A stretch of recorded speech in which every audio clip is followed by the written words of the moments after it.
This is the My Child Will Thrive podcast, and I'm your host, Tara Hunkin, certified functional nutritional therapy practitioner and mother.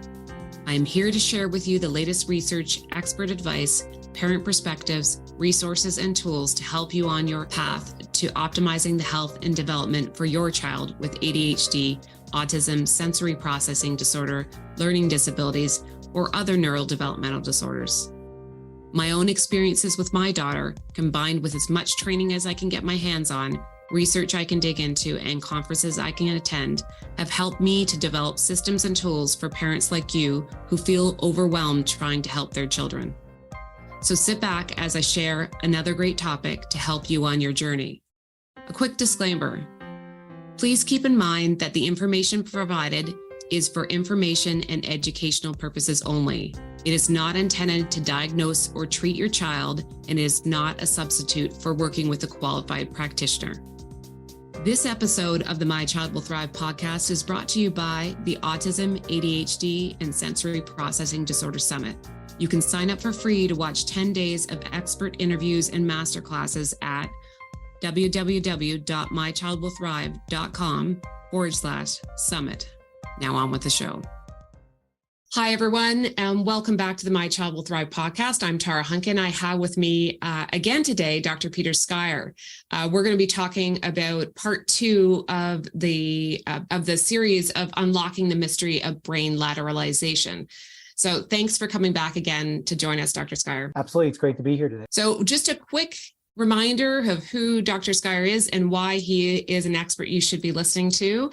Today is Dr. Scire is known as a brain doctor, and he's examined and treated thousands of children with neurodevelopmental disorders since establishing his first practice in 2005, combined with his 8 years of running, actually it's more than that now, running his brain balance centers. How many years has it been? It's we've been in, I think, operation almost 17 years now. My team I'm not sure handles it now, but yeah. I'm not sure why I have 8 years there. I just realized that. So 17 years of running his brain balance centers. Dr. Scire has received his chiropractic from Life University in Atlanta and has completed graduate studies in clinical neurology, nutrition, vestibular rehabilitation at the Carrick Institute of Graduate Studies, and he's a board eligible chiropractic neurologist. Dr. Scire has also done lots of other trainings, which if you listen to the last episode of the podcast, you'll hear all of the work that he's done there. He's also the past president of the International Association for the Functional Neurology and Rehabilitation, and he continues to lecture to healthcare providers, including working as a co-teaching with his mentor, Dr. Robert Melillo, the author of Disconnected Kids since 2008. He currently practices at his private practice, Scire Integrative Health in Noonan, Georgia, where he uses a multimodal approach to neurorehab combined with functional medicine to treat patients around the world. So thank you, as I said, again, for being here with us today. We wanted to continue the conversation around brain lateralization. We often talk here about neurorehab and all the aspects of it, but understanding why we need to do that work is so important, and how the brain develops and how things like brain imbalances can impact our children and their symptomology. So today we're going to dive into the right brain and the left brain in terms of the specifics around how they work and how, when they aren't functioning appropriately, that might impact your child's symptoms. So why don't we just dive right in and start to talk a bit about the role of the right brain in terms of when we're looking at what's going on with our kids and their symptoms. What are some symptoms of right brain deficiency, and what is right brain deficiency? Sure.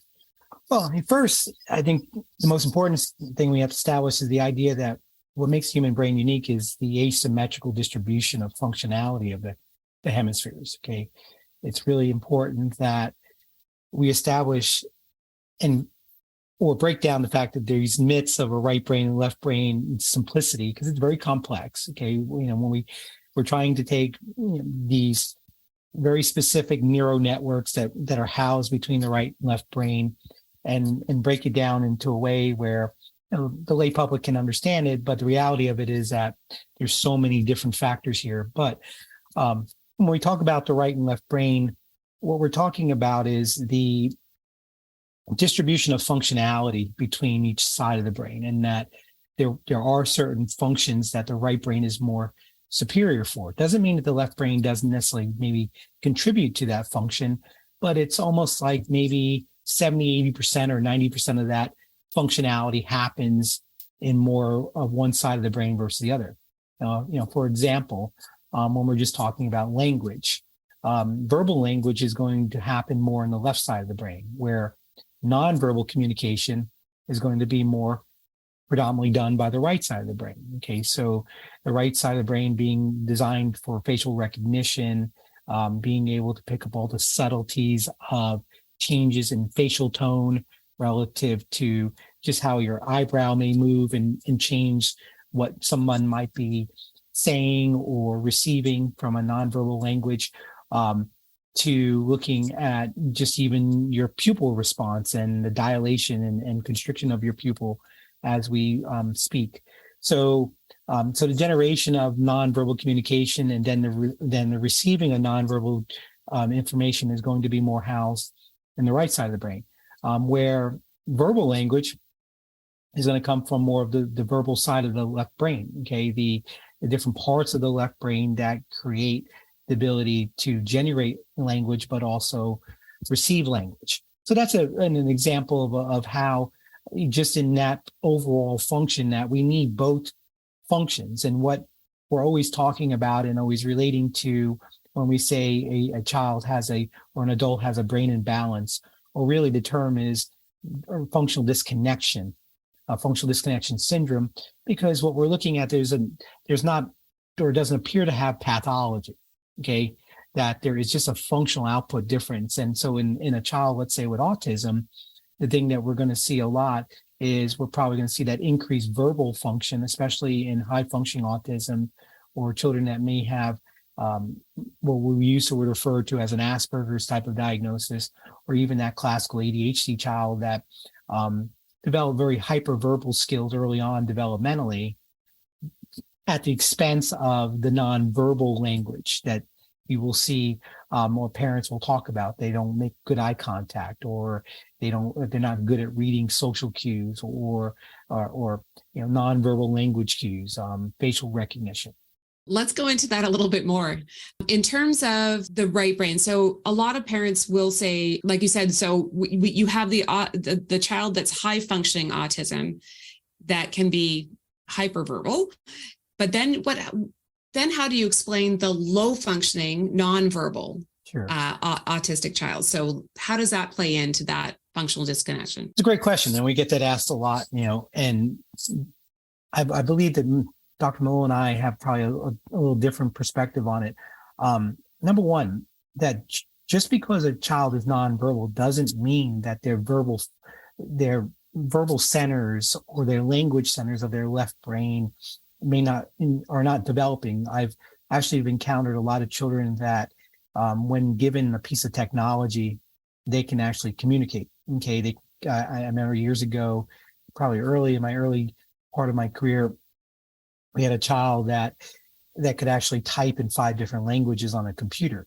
Okay, so the question is, do they have certain parts of their right hemisphere that control a lot of the muscle control of actually producing language? Okay, I know Dr. Miller is doing a lot of work right now where he's asking questions of nonverbal adults, and about their trying to communicate, and they all want to communicate. They all try to communicate, but is it possibly that the sensory motor system is not developed enough that allows them to generate the metricity of language? Okay, as opposed to the thinking of language. Okay, I think of what I want to say.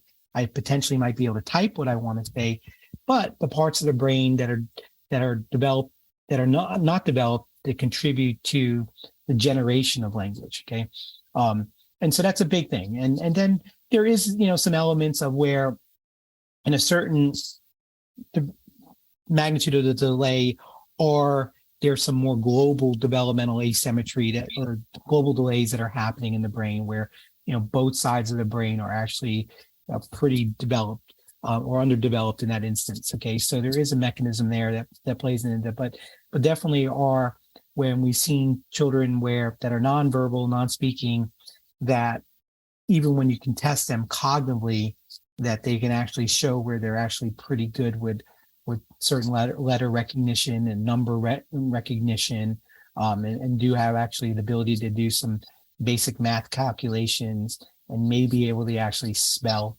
even in the absence of not speaking. It's very interesting when you look at it that way, in terms of, in particular, like you said, the children that are nonverbal by the fact that they aren't, yeah.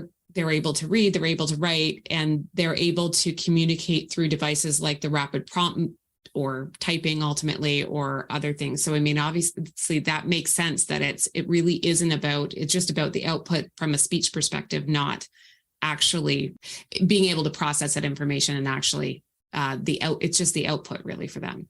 Yeah. And I think and we've talked about this before in different podcasts, but one of the areas that I would say is probably a major player in that is the cerebellum. Okay. The cerebellum, there are very specific neural networks that are tied, because if you think of it in terms of what the cerebellum does, is that the cerebellum initiates motricity, it terminates motricity, but it also makes sure that motricity is smooth. Okay. And what I mean by that is that if I want to move my finger outward, my cerebellum is going to create that ability to initiate that movement. It's also going to control how smooth it is, and then where do I terminate that movement exactly? Okay. So when you look at it from that perspective, and you're looking at the pathways in the motor system, and specifically the ability of the cerebellum to functionally develop. And when you take it one step further and go, okay, what develops the cerebellum is movement.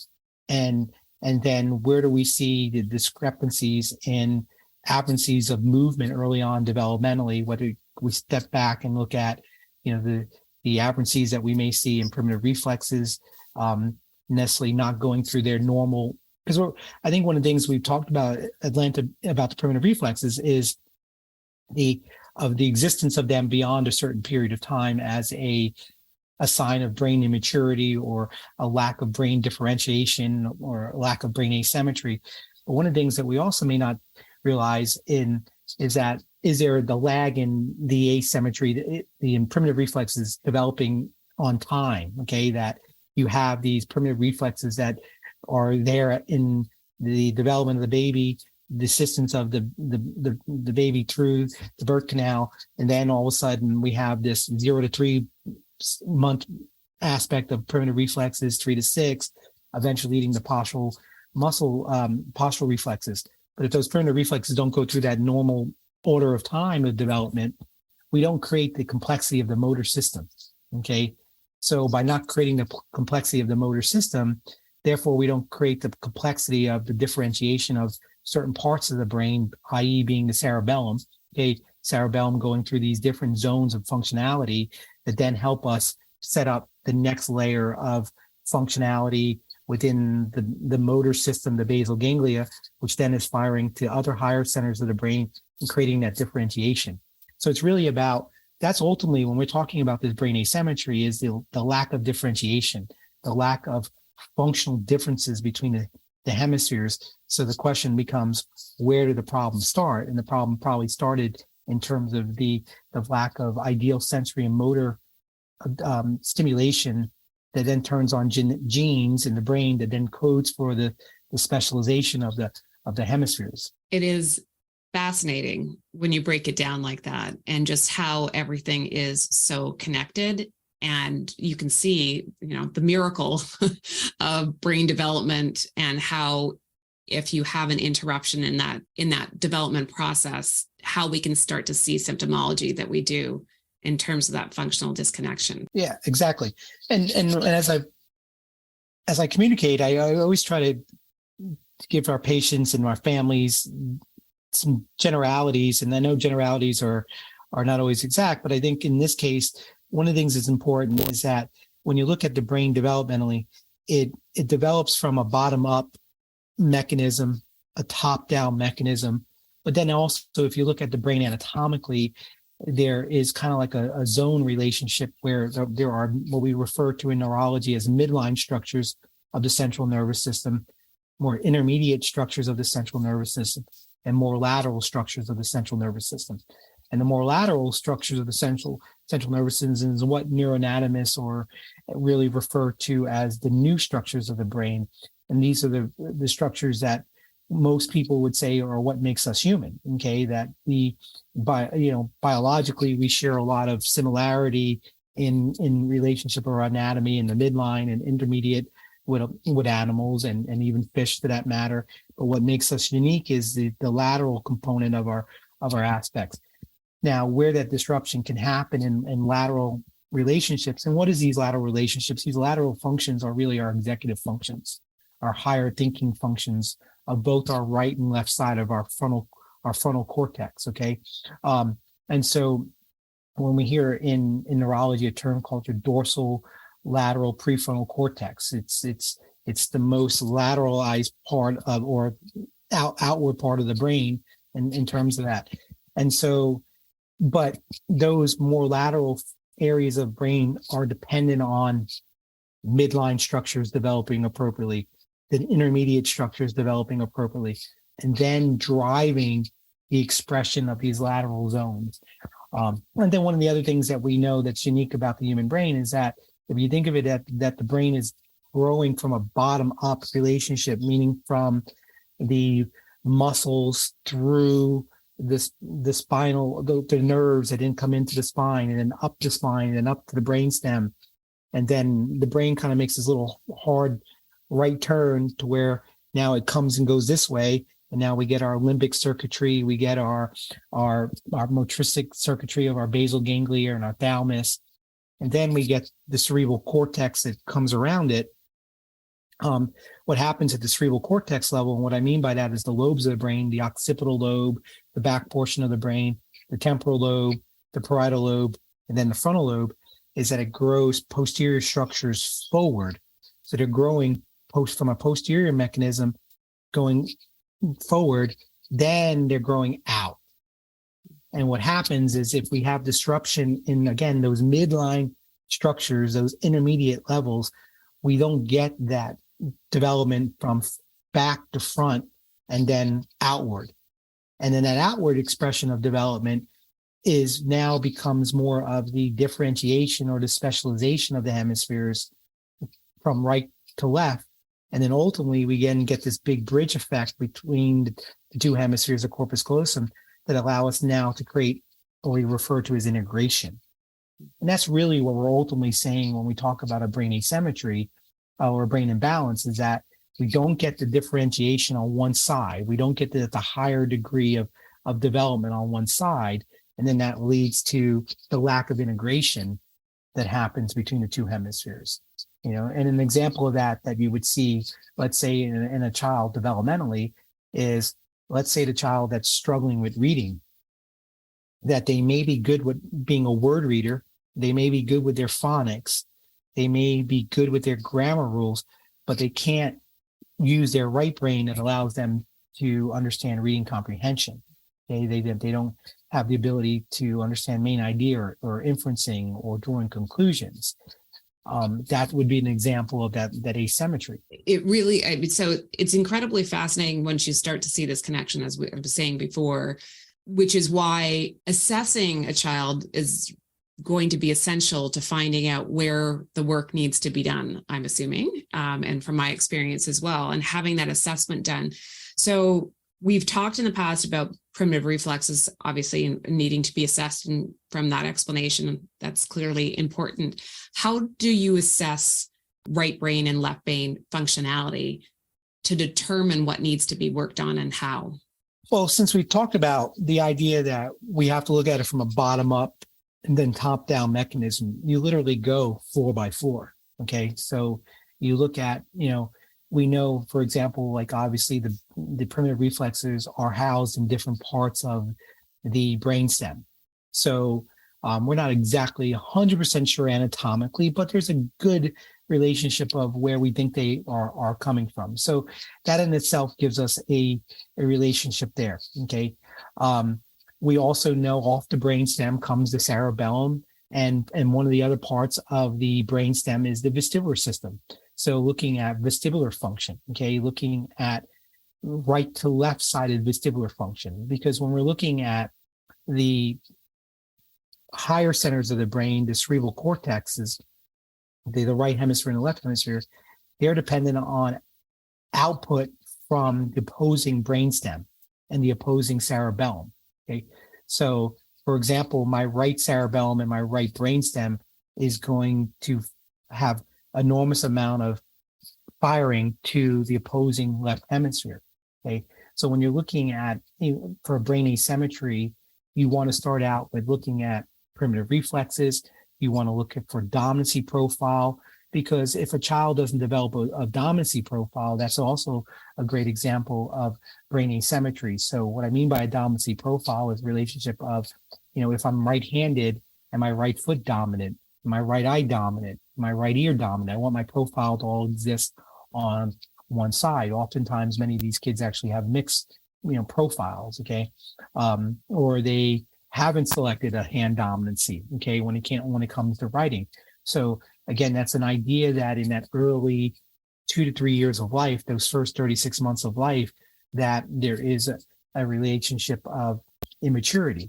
So the primitive reflexes, the lack of dominancy profile, and then are we looking at low muscle tone hypotonia, and especially are we looking at hypotonia in the larger muscles of the spine, the larger muscles of the trunk, okay, or the muscles, again, of midline postural muscles. If those muscles tend to be weak, those are going to be muscles that are really more controlled by the right side of the brain, as opposed to distal muscles that require more exact movements, okay, very finite movements, are really, under the control of the left hemisphere, okay? So just looking at the difference between gross muscle function versus fine muscle function could be an indication of brain asymmetry. So looking at that, and then just literally working up from the brainstem, going to the relationship, is the vestibular system more active or underactive on one side? Okay, typically in a lot of kids, you'll see underactivity of the vestibular system. These are the children that when you put them in a spin chair, or even if you go to the park and you put them on some type of spin device at a park, you can spin them and spin them and spin them, and they don't get dizzy. Okay, so there's that hypovestibular response.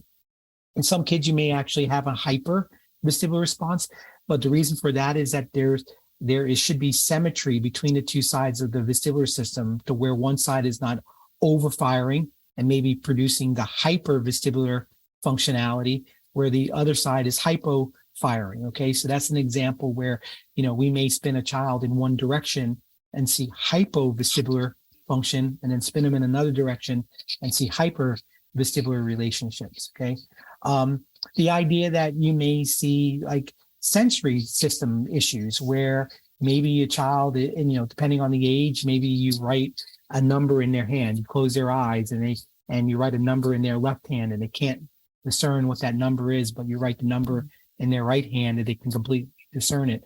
Again, the idea of what we say, parietal awareness, where's your body in space and time. So your parietal lobes allow you to know that. Or if I put an object in your hand and I close your eyes and you can feel it and you can tell the object, okay, then that's in it, but you can't do it in the other hand. Okay, is that a relationship there of some sensory output? Okay, perception of touch.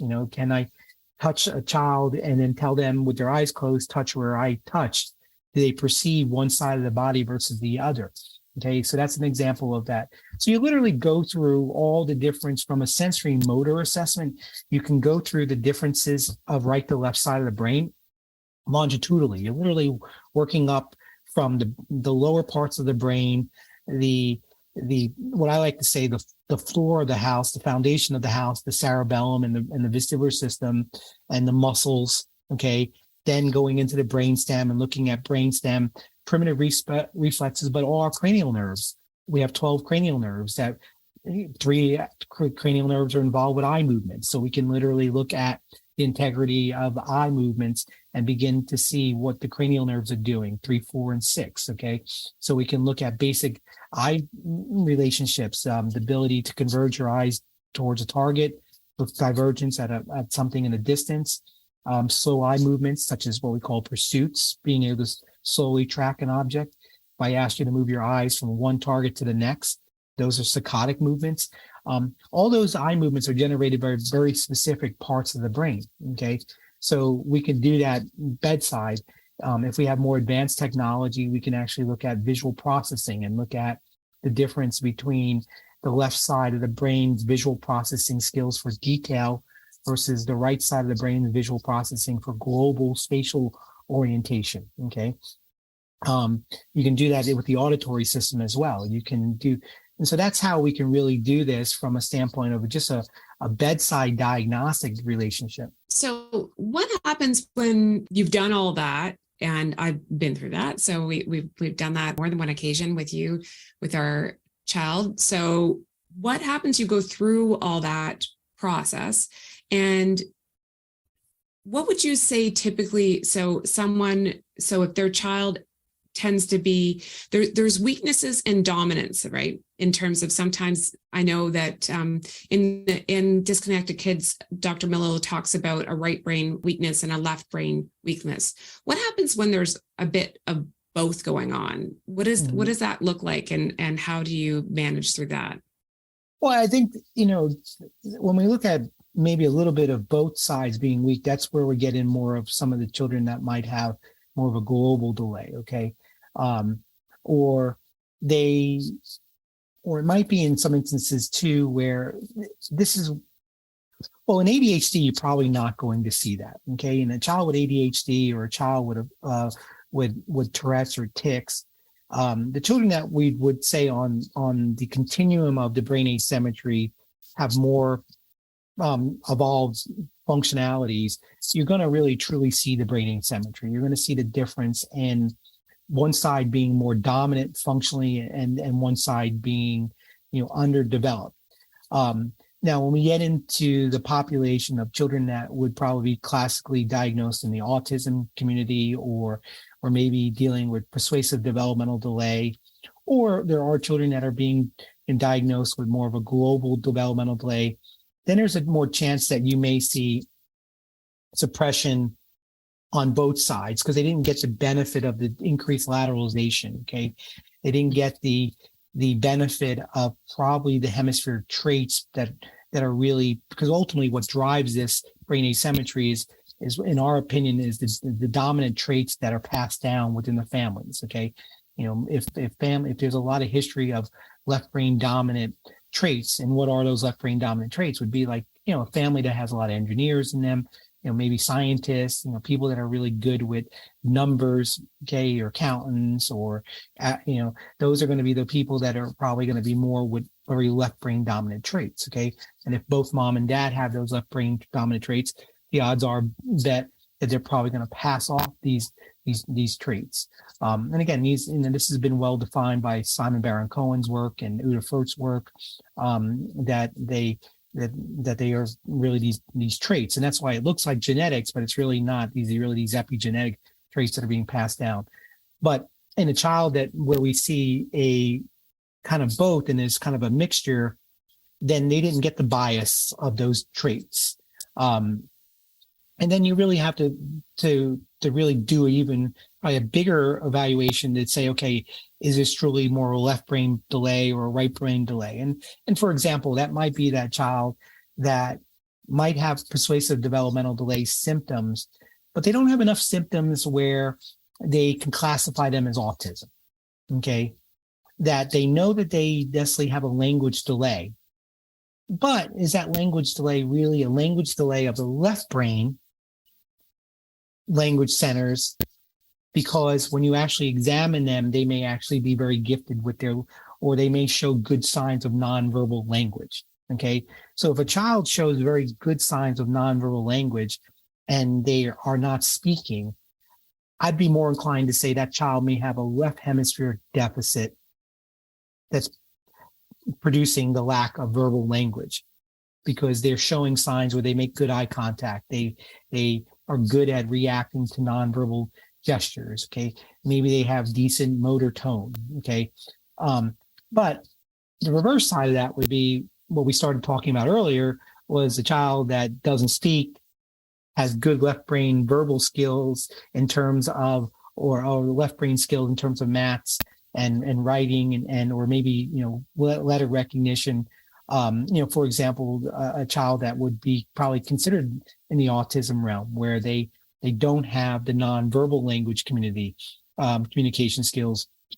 That would be an example of that. So what are, generally speaking, if you have a right brain weakness versus a left brain weakness, for each of those, what are the typical symptomology and the diagnoses that typically, I know it's not always, you have to, about every kid is different, but typically go with the two different types of deficiency? So when we get into, like, let's say we'll start out with ADHD sometimes can be a little bit confusing because it's important to differentiate between the three types of ADHD, and actually the fourth type as well.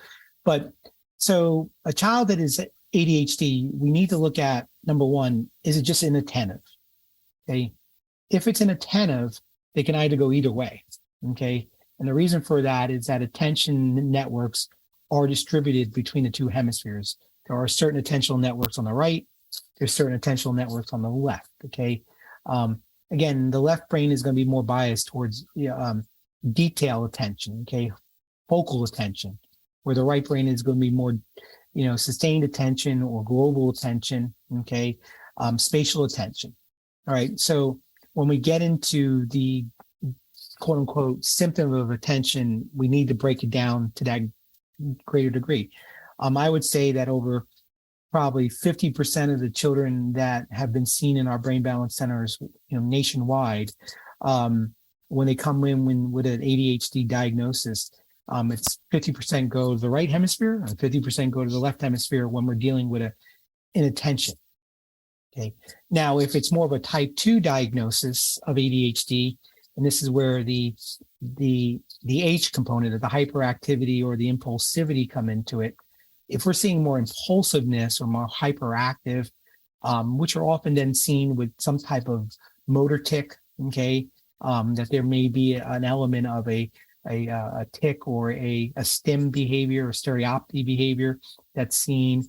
You may also see some obsessive or compulsive type of symptomatology, or even some anxiety types of comorbidities.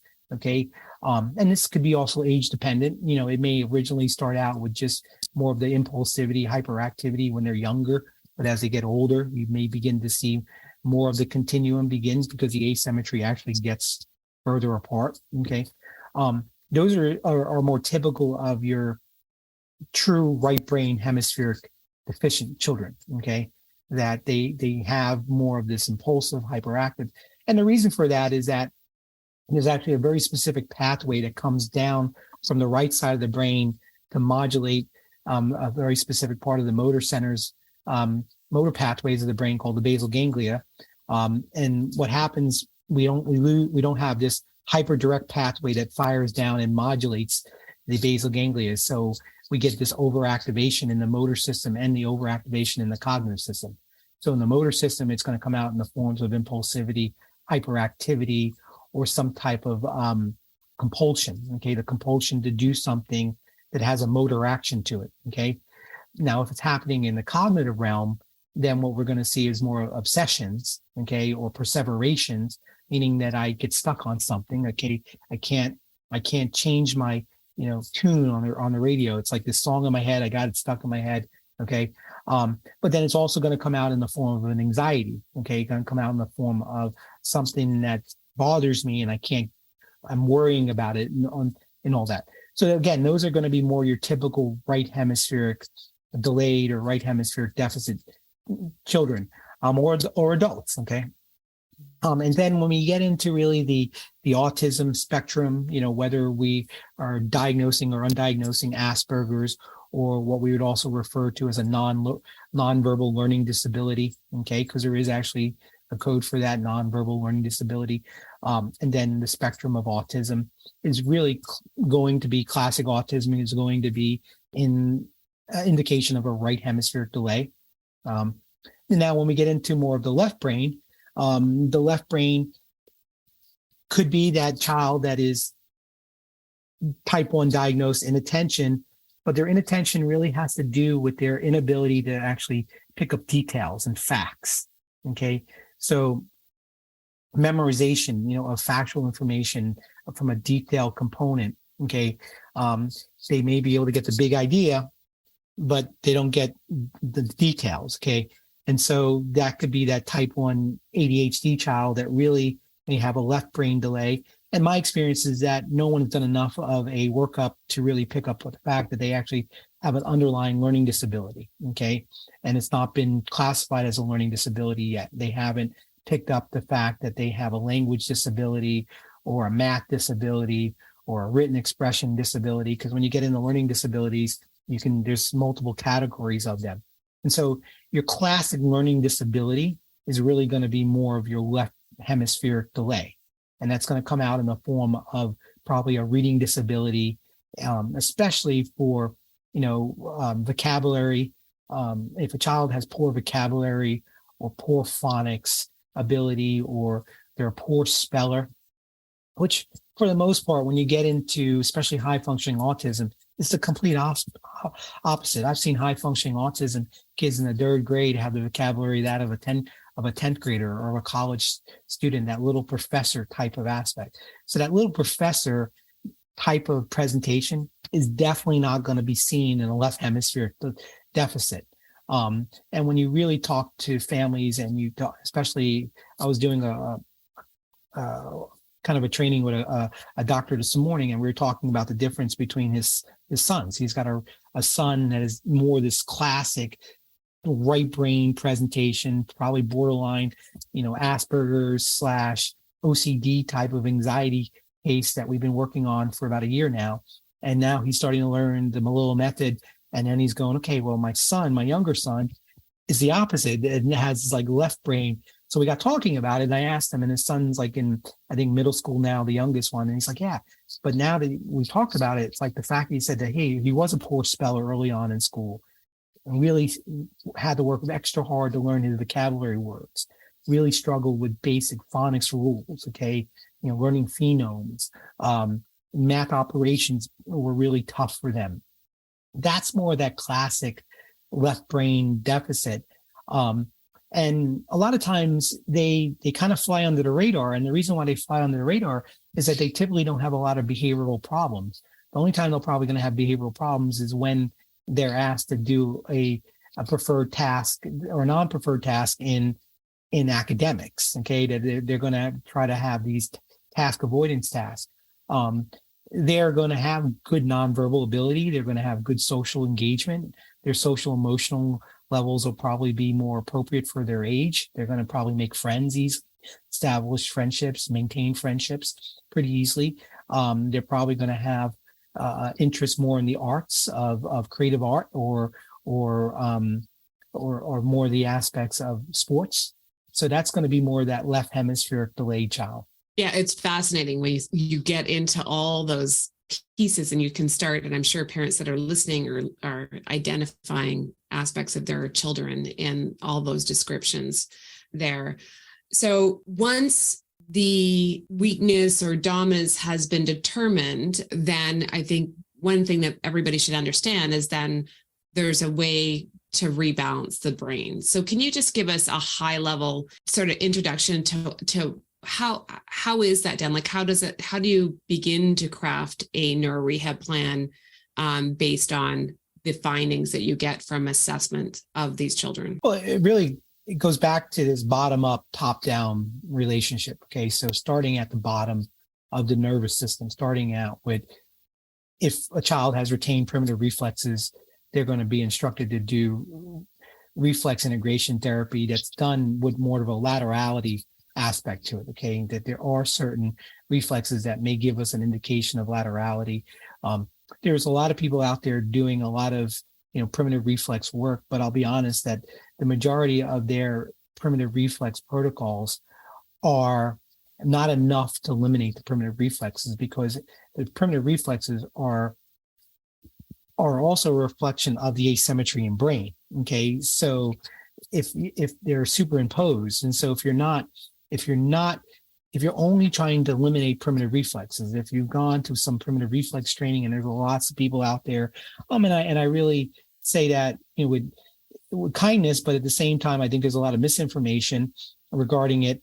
I know Dr. Moll's work has brought a lot of awareness to primitive reflexes, but the problem is that people are just focusing only on primitive reflexes and not realizing that if you don't go up and start stimulating other parts of the brain to improve the higher centers of the brain to come and develop, you won't get the inhibition of the primitive reflexes by solely doing a primitive reflex exercises. If all you're going to do is identify the 18R reflex, and all you're going to do is try to do an 18R exercise, and there's all kinds of ways that people are coming up with different novel ways in their mind to eliminate it, but you're not going to eliminate it. I can assure you. I've seen people that have brought their kids and done a year or 2 or 3 years of primitive reflex training by itself, with no emphasis on trying to activate the weaker hemisphere and not eliminate these primitive reflexes.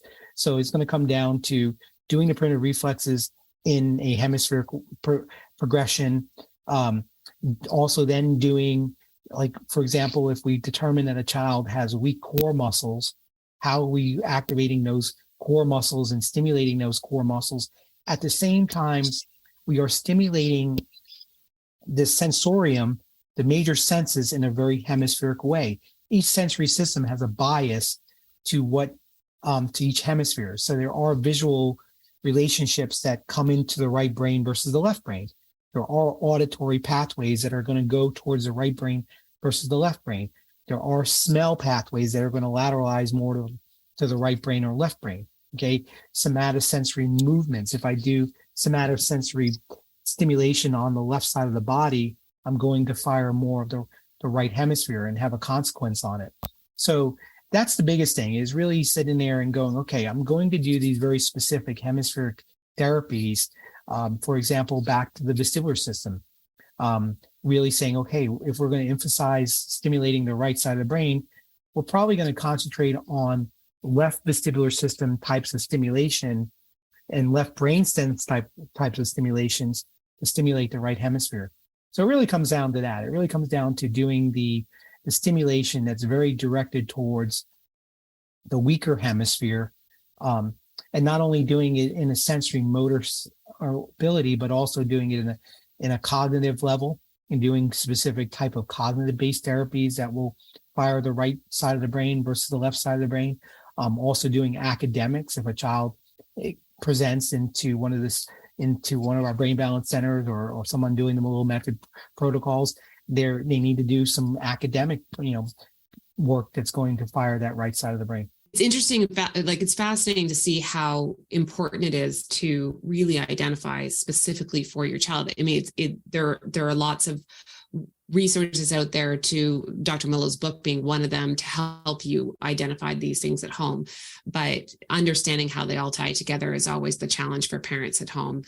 What advice do you give them in terms of, if they can't get to someone that has your level of experience with kids, there's only one of you in one place, and I know there's other practitioners that you and Dr. Millo are training, but what can they do at home with some comfort level to get started if they can't get to a practitioner that they can work with right away?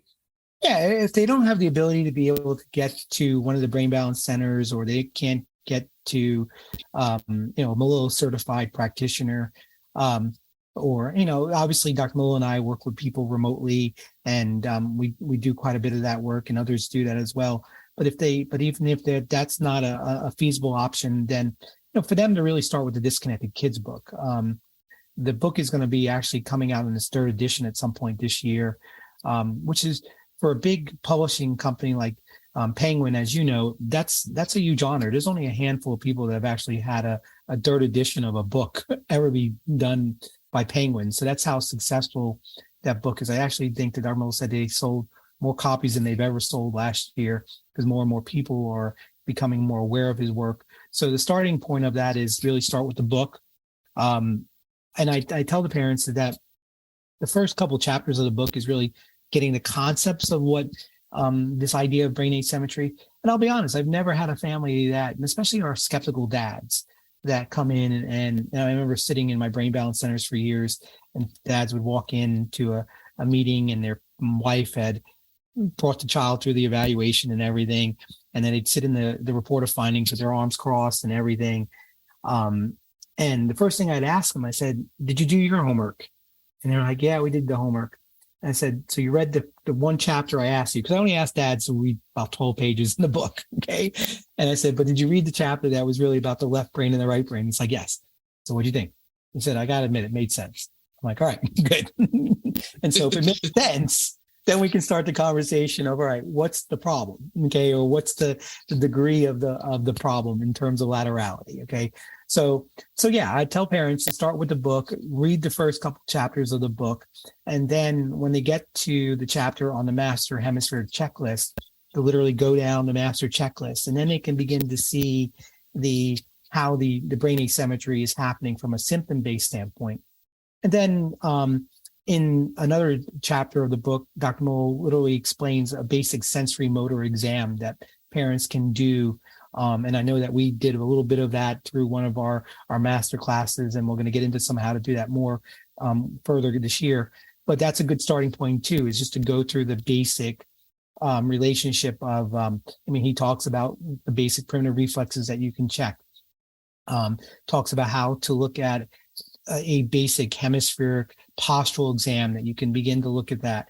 And then also too, he talks about the cognitive component of the asymmetry and getting into how the WIAT, Wechsler individual achievement test is a great tool. And so for parents that may have had some academic assessment tools, once you learn the right brain and left brain cognitive dynamics and academic dynamics, you can actually probably go back to a report that you've had. If you've had a psych eval done by a school psychologist or a private practice psychologist, you may have a Wyatt or Woodcock Johnson sitting there, and then you're like, "Oh wow, I can actually look at this and see the difference in my child's brain asymmetry."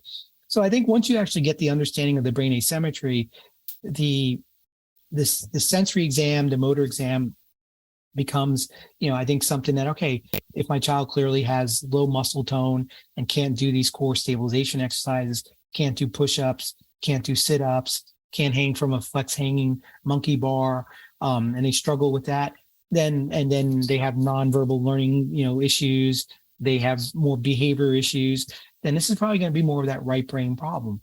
And then Dr. Moll does give some basic right brain types of stimulation. He does a great job, I think, in the book of explaining the neuroanatomy and neurology behind the sensory system. And then you can understand, okay, well, why I might want to do a certain color frequency to stimulate one hemisphere versus the other, or why I might want to use certain music frequencies or to stimulate one hemisphere versus the other, why I may want to use vibration sense only on one side of the body, or do brushing techniques on one side of the body, or only spin. That's the nuances of what we do. And then how do we make it multimodal, or what we refer to as co-activating, where we're layering these modalities on top of each other, which is really different than the traditional occupational therapy arena and the physical therapy arena. They're probably not going to look at it from an asymmetrical level unless they've been trained by us now, which we have more people than ever wanting to get trained from that relationship. They're going to probably also do things in a very singular modality model. They're not going to stack their modalities per se. So that's why I think you don't get the results that you would expect. Yeah. So we'll definitely put the link to Dr. Moll's book in the show notes for today. We are going to be doing a masterclass together, diving even deeper. You've given so much information even today, but I'm going to let Dr. Scire completely take the reins again and teach on the topic of brain lateralization. We're going to be doing that on March 28th.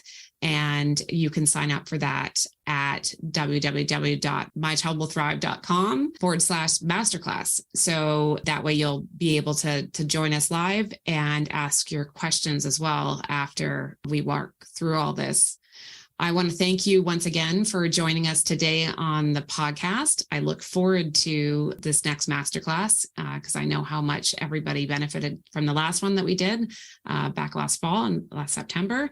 So I can't wait to do that with you at the end of March. No, I'm looking forward to it. It's going to be really exciting, and we're going to really dig deep, because what I ultimately want people to come away was realize this is neuroscience, and this is not just Dr. Muller's theory. This is where all the research that's coming out on the brain is all related to brain asymmetry, and so that people can understand this is cutting edge. This is what the researchers are saying, and we've just created a clinical model and a learning-based model with the centers, and then the clinical model with Dr. Muller's work for parents to get help. No, it is very exciting to see all the research sort of coming together now to support what the clinical model that you've been doing. And then obviously you through the centers, Dr. Muller and the Brain Balance has collected a lot of data over the years as well. So I look forward to hearing more about all those things at the masterclass. And the Brain Balance centers have the largest, probably at this point now, probably one of the largest levels of data on, I think from what I last heard, we're at over 50,000 plus students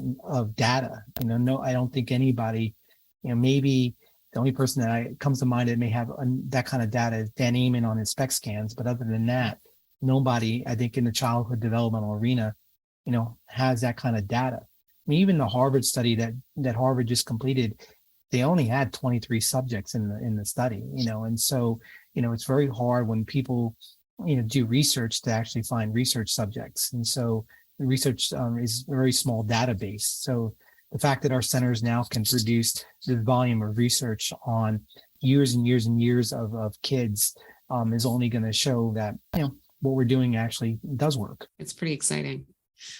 Thank you again for joining us here today on the podcast. And I look forward to talking to you again really soon at the masterclass. And I hope everyone here will sign up and join us so you can ask your questions live as well. Bye for now. Thanks for joining me today. If you've enjoyed this episode, please support us by subscribing and giving us a review on your podcast platform of choice.